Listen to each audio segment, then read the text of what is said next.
Life is a very mysterious process.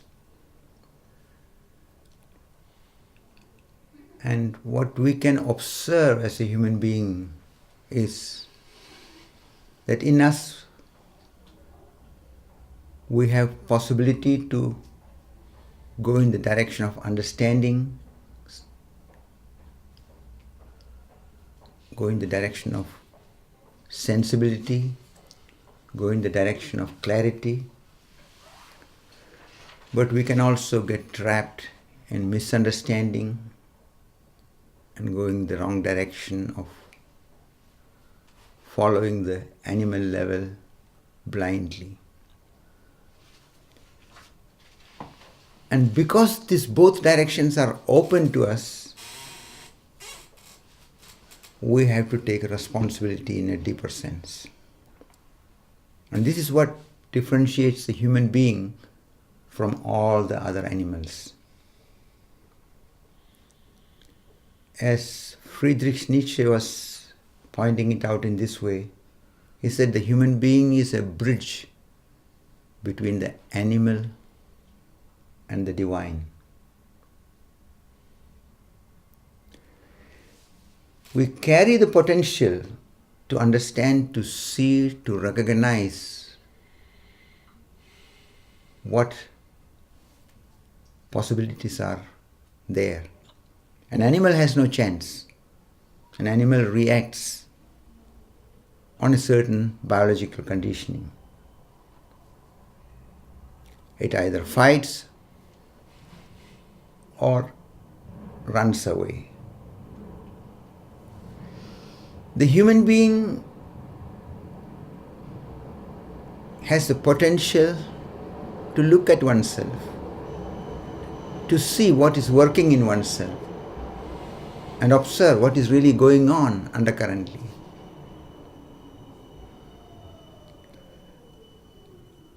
And this is something very, very valuable and rightly to be understood. And this is what the capacity of consciousness is, the potential for consciousness. Because through that, not only that we can disentangle ourselves from blind reactions and gain a distance to it, we can also see what are other ways to resolve conflicts, what are other ways to go with our desires and dreams, rather than just blindly, unconsciously going on the animal level.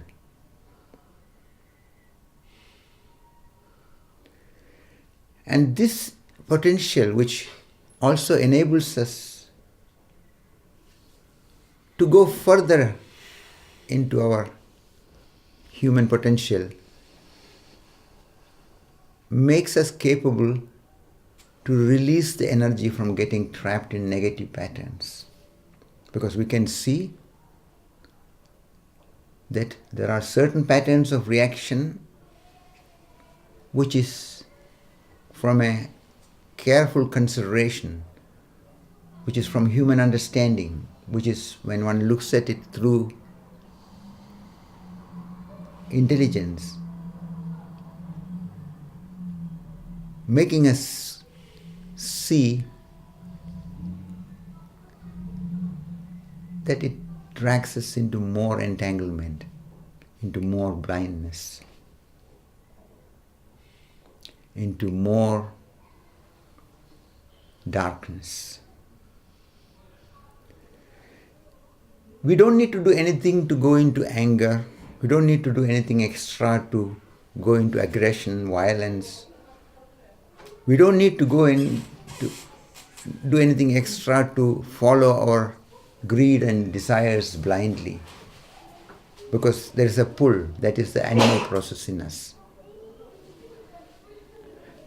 If you follow that blindly, you can see that it has its consequences. It entangles us more. It is unsensible to the wholeness of the situation. And in a careful consideration, we see that it is not an answer coming from our clarity and intelligence, it is simply something like an automatic robot-like reaction. But not to follow that blindly and not just only suppress it, but to see, to understand, to consider what is an intelligent way to answer to this challenge. What is an intelligent way to go about this desire, this wish, these feelings?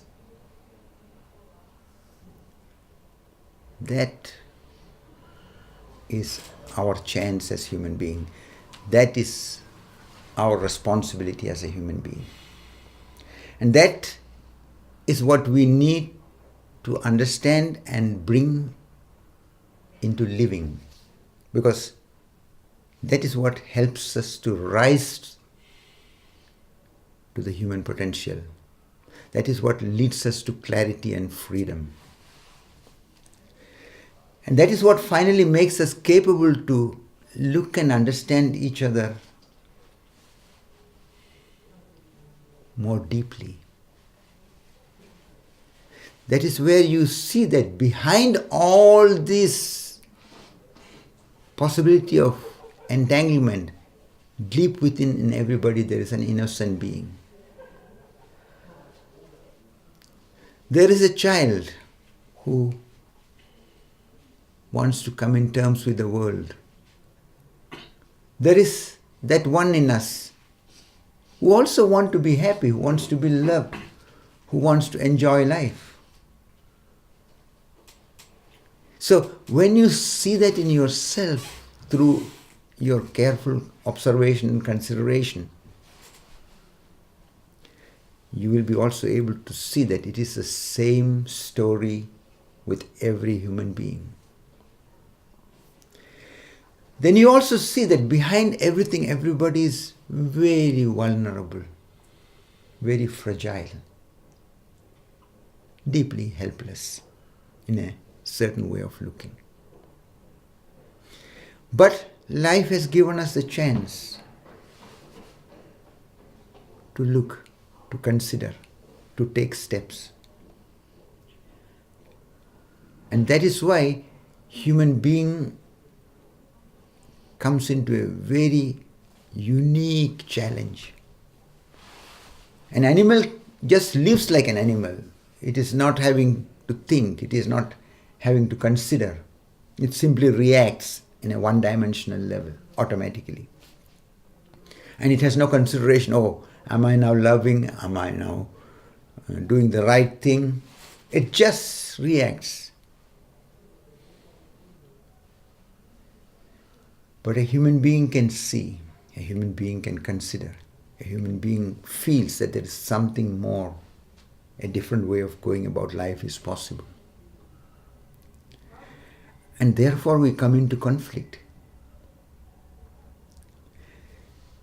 That is what, first of all, we need to understand.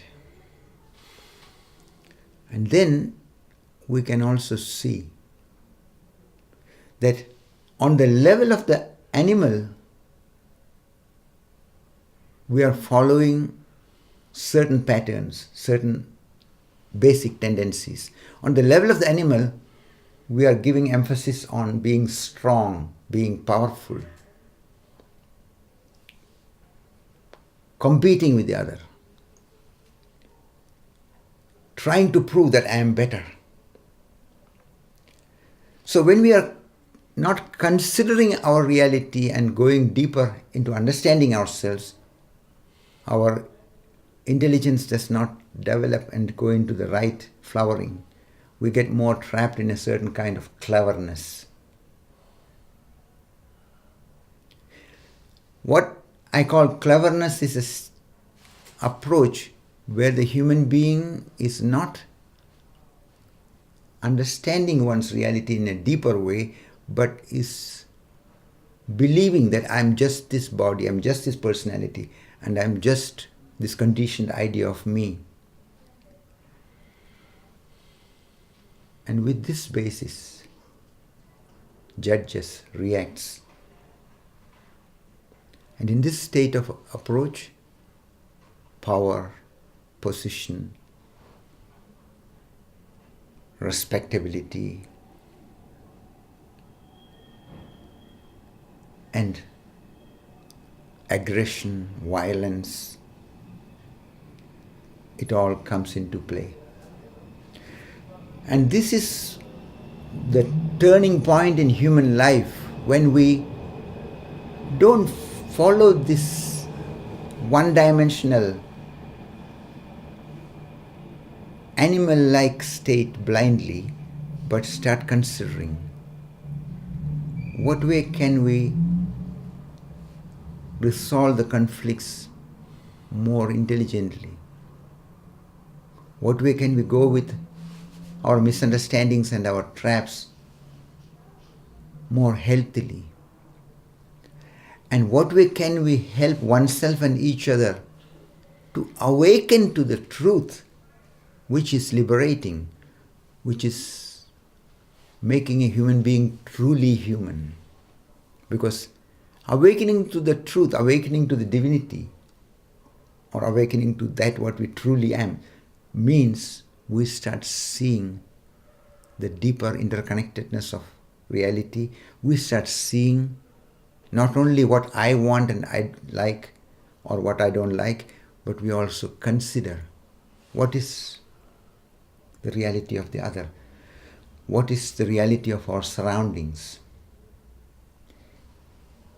Now, consciousness is coming from different sides. For example, ecological consciousness.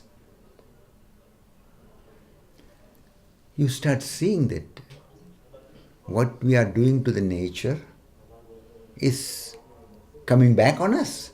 Nature is not somewhere outside. It is a deeply interconnected reality. If we pollute the nature, we are breathing that in. We are taking that into our system, into our food, into our nourishment. And it is affecting us.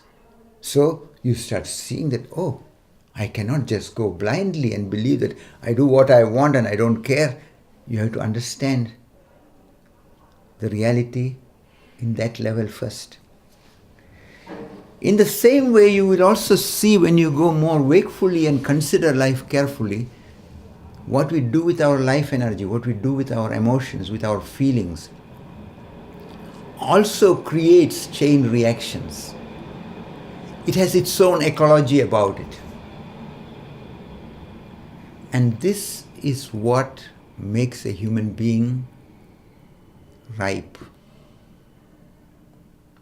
But life gives human being a great chance and also leaves the human being with a great respect, because we are not forced to do the right thing. And see the difference. An animal follows certain patterns and does the so-called right thing for the animal. For the human being, there are possibilities open. You can go in the right way, which leads you to light, leads you to love, leads you to understanding and to be free. But what automatically pulls our energy is that what leads us into darkness, into blindness, into anger, aggression, and all shadow feelings which block our energy, which keeps us trapped. It is not only when we are angry and negative in a sense of aggression and destructivity that we are getting trapped, also getting caught in hurt feeling, in bitterness, in disappointment, in resignation, and also a certain state of sadness. When our energy is settling in that, it becomes our attitudes. It starts affecting our body. It starts affecting the way we see things, the way we connect to each other. It becomes a blockage. It becomes a wall between us and the reality. And we project through that. So the more you are considering, the more you will realize how important it is not to get trapped in any attitude, because attitude means a certain state of stagnation. Try to understand, because it is very easily like to be misunderstood. Normally everybody asks what attitude you have. Attitude in a logical, rational level as a fixed concept means you are stuck in a certain belief. That may be the first step towards going deeper. But the real step is when you realize, I need to look from moment to moment, what is now the situation? What is now the reality? Because the more alert you are, the more you'll see clearly that what is good in one moment may not be the right thing in the next moment. What is maybe poisonous in one situation can also be a medicine to help somebody and save their life in another situation.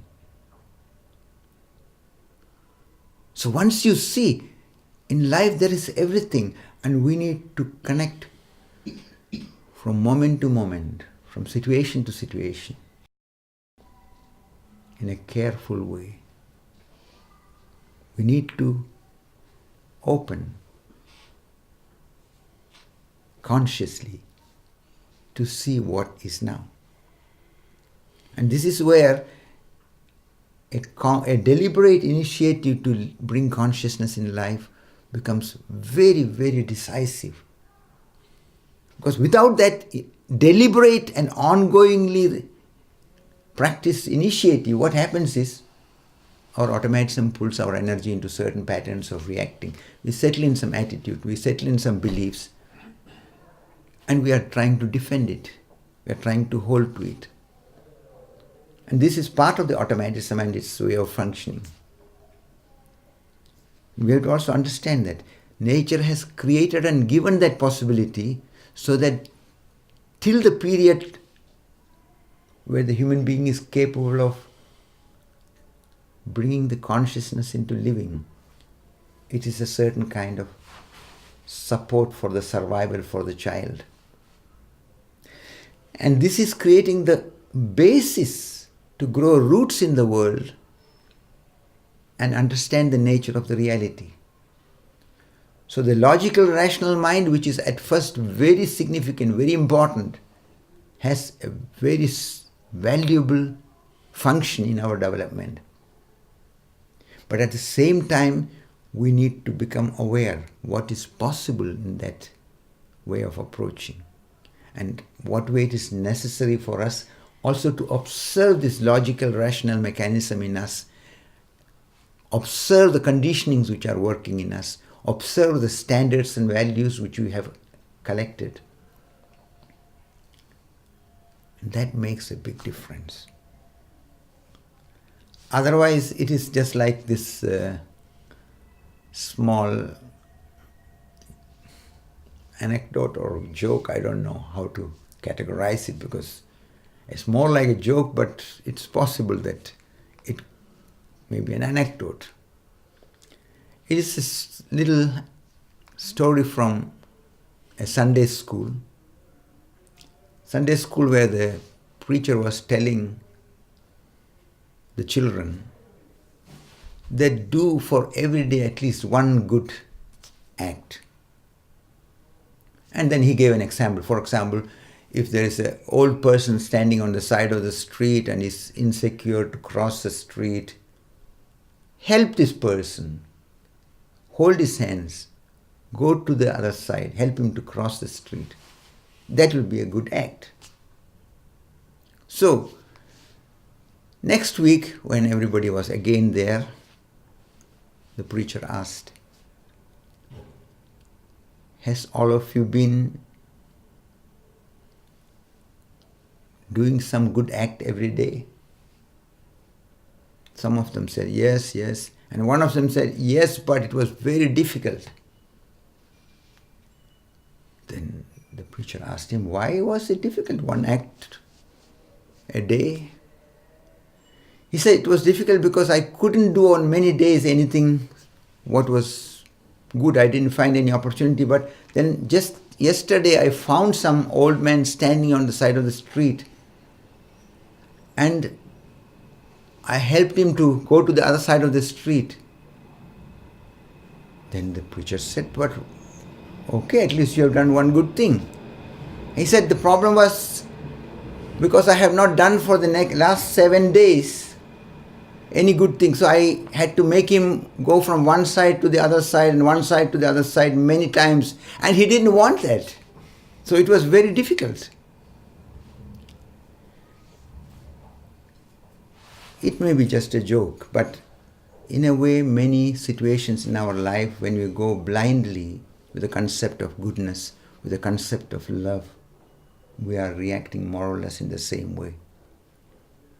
That you can also see in connection between parents and children.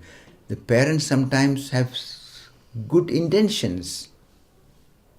They want to be loving, but they are more concerned about their idea of love and their image in being loving.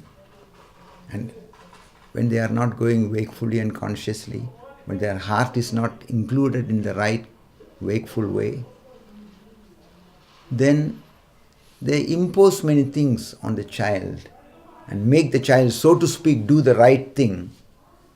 With the result, the child does not understand more deeply, does not learn through it, does not ripen through it. It just also gets into the head level and focuses on the periphery, focuses on the doing. So that is for the child a barrier. It is preventing the child from becoming mature. So we have to see that the idea of goodness, the idea of love has to be the orientation, but it has to be combined with wakefulness. And that is what makes a human being really human. That is what helps us to gain the right distance, not only just to see what we consider is good, but also to look what is truly good in this situation, in the given circumstances. And that is what intelligence is. In intelligence, we are considering the wholeness of the situation. This is very, very important for us to understand and to bring it into living on many levels. Because what you can see in the world, we are concerned in the political level that there are all kinds of people who are now especially are emphasizing on being strong and being powerful and competing with each other,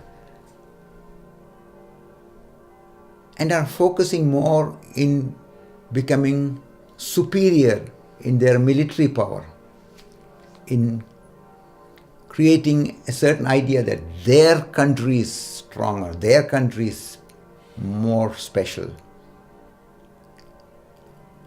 But this is only showing a certain symptom of the societies and the stage which we are passing through. Because this step from the power-oriented approach to a more intelligent, human, heartful way of being with life is an inner development which can happen through conscious consideration, through careful observation. Otherwise, we are overtaken by the fear and the greed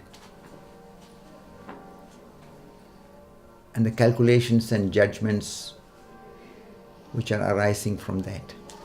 When fear is dominating us, we are hanging back, getting pushed back into the animal level. Only when we observe our fear and consider the situation more carefully and give room for the intelligence, give room for the deeper sensibility in us, then we don't just follow fear and try to go behind power and aggression. We start looking, what are the ways to resolve the different challenges in personal and on global level. And this is very, very important to recognize this difference. You can say that, there are political leaders who are egoistic and power-oriented, and they are the problem. No, they are only symptoms. So if you just get upset and angry with them and just blame them, you are not doing anything which is better than reacting on the same level. What makes a difference is when we look, when we consider what is really the problem, what is the real misunderstanding, and how to bring clarity in our life. This is the individual responsibility. So the world is like a playground where both are existing parallel. And we have to really understand it in the right way. That is why in some deeper teachings, it is indicated this way, that the world is like a cosmic play. Yes, but you have to understand it very carefully. When we are in the identification, we are in the roles, there is suffering when things are going in a different way than what is really sensible and healthy. Then just to say it is a game, that is not helping you. Because when we are in pain, when we are suffering, when we are hurt, and when we are doing things which create suffering to the others, it is to be very carefully considered. Then it's not just a game. It's not just a play. But yet, there is something in it, what we need to understand, that the world has both light and darkness. That what can be called good and that one can be called bad. It is in considering and understanding what makes good good and why is the bad called bad. That is in this deeper consideration of it that we become mature. We become more clear, more awake. Because then we see that both the possibilities are like two doors which are there for us in every situation, in every moment. We can give the energy towards light or let it fall and get pulled automatically in the direction of darkness, in the direction of negativity. So once you see this, then you can see the world attempting through justice to bring this awareness, through the orientation of good and bad. It will be there. It has its value. It has its function. But the more the human beings become clear, the more awareness is there, the more understanding about who we are and what we are deepens. Then the way we go with all this, what is called crime, insensibility,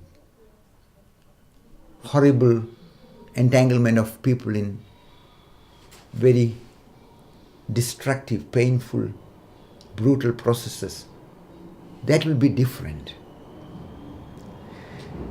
Now, without consciousness, very often we are reacting out of our hurt feeling, out of our anger, going in more a revengeful feeling. And that is why when somebody is punished, we feel kind of justified. We feel, okay, now he has deserved this. He has to be punished. It is a certain kind of revengefulness. But it does not help oneself nor the other to get clear. We are pushing each other onto the animal level more deeply. Only when we bring consciousness in this area, then we see that somebody has been so unsensible, so trapped in his blindness, misunderstandings, that this person is not considering what it means to the other. This person maybe have been so preoccupied in his desires and drunk with the misunderstanding, what is connected with these states. Just punishing in a blind and revengeful way does not resolve the issue.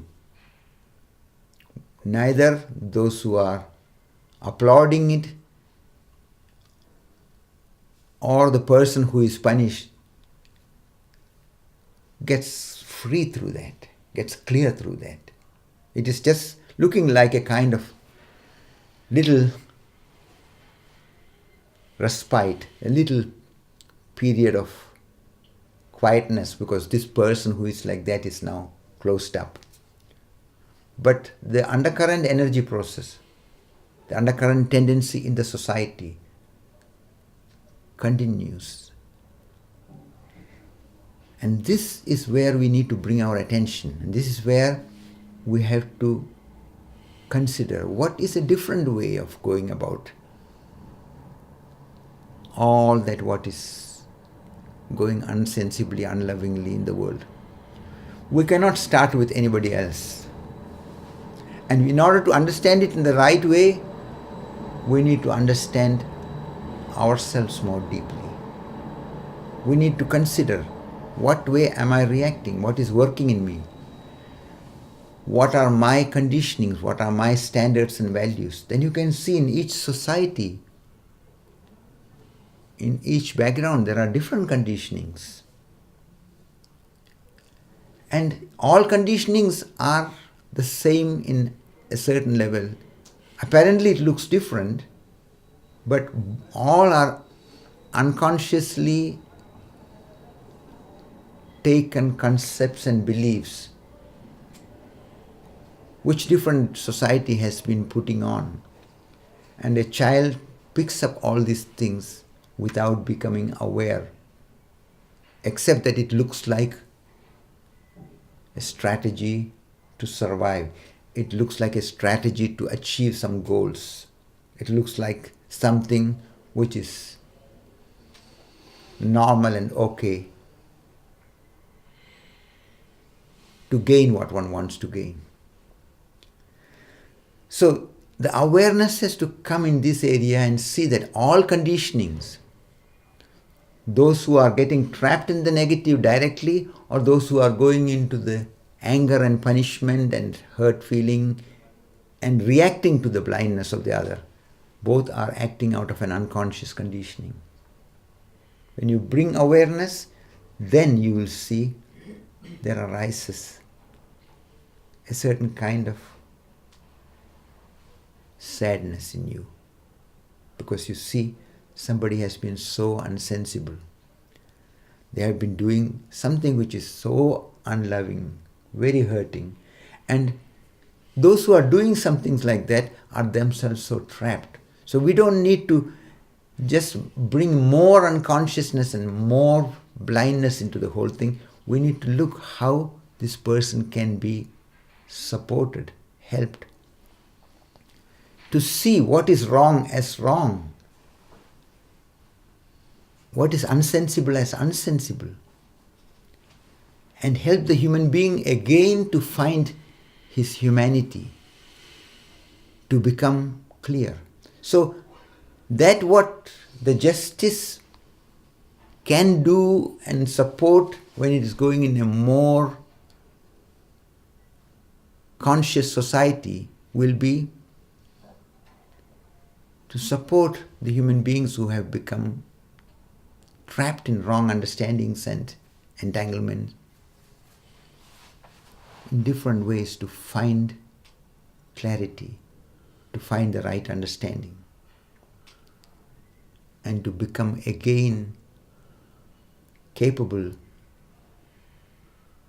to allow the humanness in themselves. I would like to bring an example from the Zen background. There has been a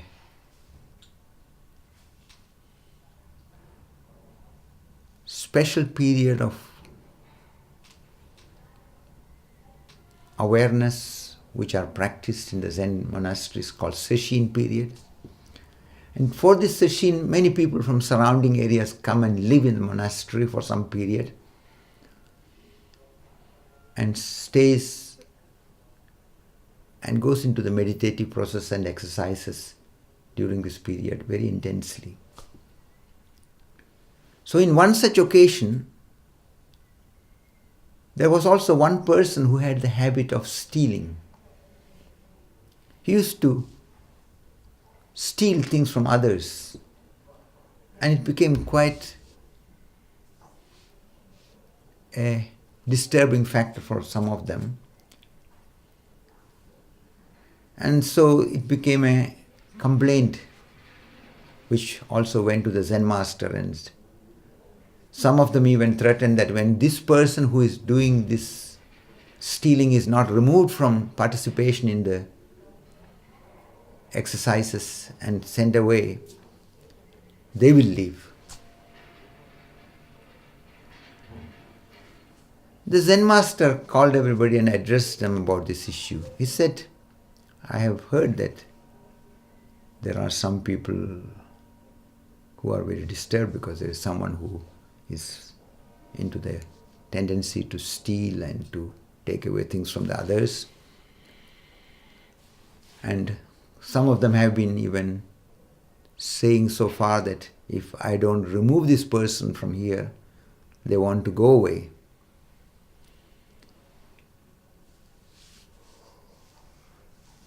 Those who can understand and differentiate between what is good and bad, they will not do such things. But this person who is doing such thing does not even have that basic understanding yet. So if I would send him away, I'm not helping him. If some of you who know it better and want to leave, you can leave. I'm not going to prevent you from leaving. But I am not going to send this person away because he does not even know the most basic things to differentiate between what is really good and what is really bad. He needs my help. After this meeting, everybody became more quiet, and also the person who had been in the habit of stealing saw the point, felt very remorseful, was repenting, and it changed the whole situation. It is a question of helping each other to see and understand life more deeply. And that begins with ourselves. When we understand ourselves and we become more peaceful and clear, and we can connect to each other more compassionately, intelligently, sensibly, then that is the right basis. And the society will change. The symptom of the societies also will reflect that. Then you will see in the democratic process which is going on in the world, the leaders who will be chosen will be different. But without this awareness happening in human beings, when everybody is going only blindly accumulating power, accumulating prestige and threatening each other, the name of democracy will be used because it is understood and respected as valuable, but it will be used just to gain power, to manipulate people, and it will not become democracy in a healthy level. So democracy needs awareness. Democracy can develop in a healthy way only when those who are with the process bring steps to bring in this understanding, to bring in the sensibility, so that people consider more. Now, what is happening, for example, in America, it's a very paradoxical situation. Within the democratic process, there is still people who, out of fear, out of certain misunderstanding, cling to the idea that they should have weapons to save themselves, to protect themselves.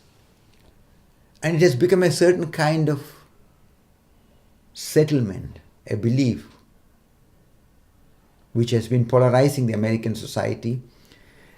And they had been influencing, lobbying,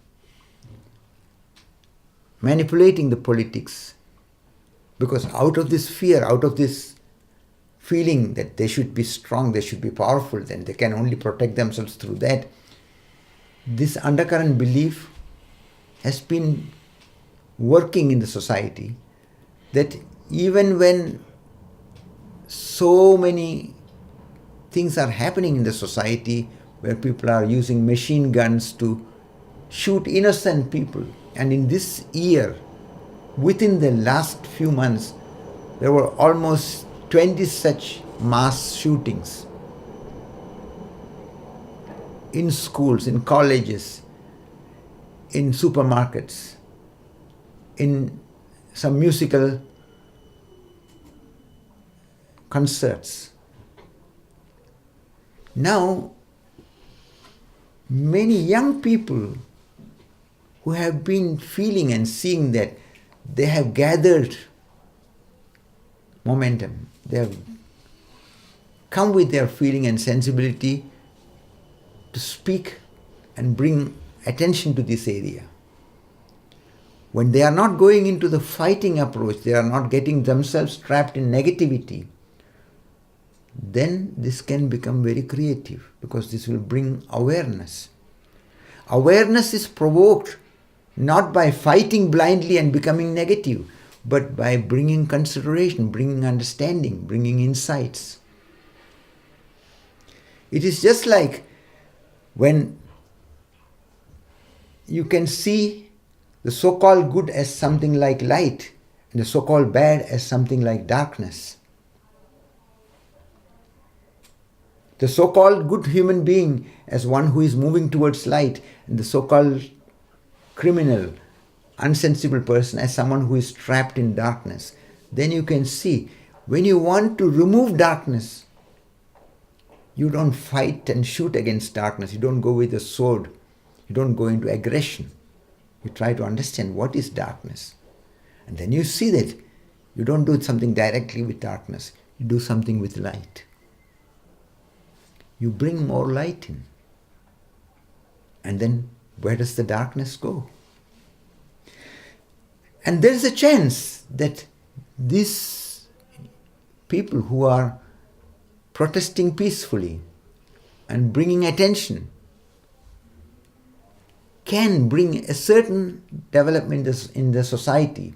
And I heard that a greater majority of people are now considering that changes in these gun laws can be possible and necessary.